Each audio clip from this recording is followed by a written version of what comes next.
What if it was morning, and the sun was just rising over Metropolis? Superman, after a brief journey from Krypton, landed silently in the alley behind the post office. He concealed his blue and red suit beneath a postal uniform and, with heavy steps, entered the office. The smell of paper and glue replaced the scent of Kryptonian atmosphere. Mr. Patterson, the head of the shipping department, peered at Superman, who now looked like an ordinary mailman, his glasses trembling on his nose. "Superman, you're finally here. We have a lot of packages today. Don't forget to observe the speed limit. If even one package gets damaged, it'll be deducted from your pay." Superman replied with his usual seriousness. "Understood, sir." But deep down, these earthly rules seemed a bit ridiculous for a being who could move planets. The workday began. Superman picked up the first package. Address! Main Street, 12.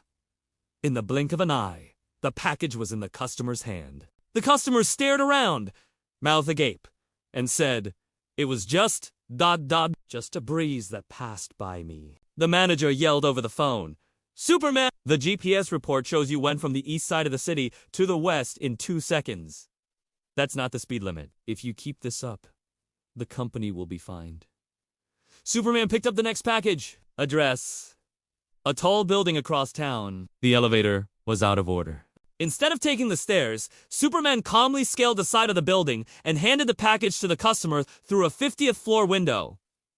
The manager called again.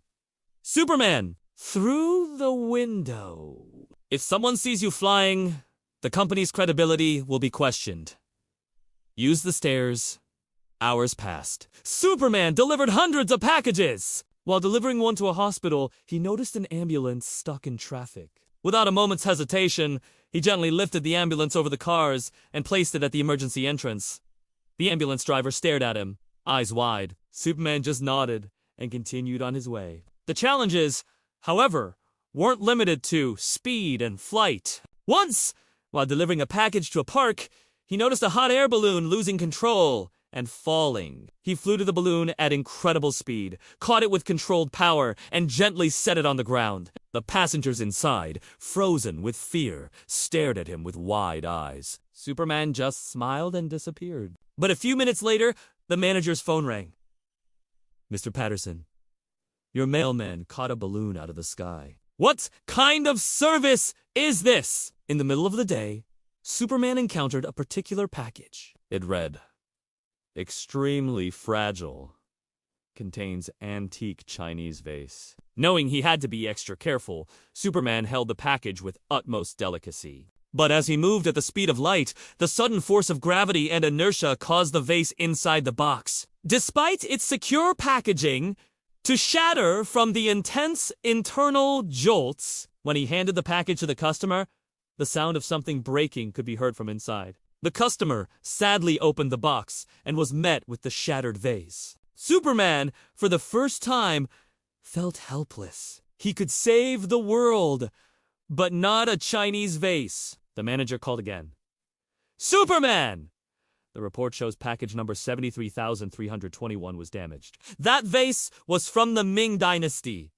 It'll be from your pay." Suddenly, a black, heavy package with a strange address arrived in his hand. Darkseid, Apocalypse, Sector 4, Omega Sector. Superman frowned.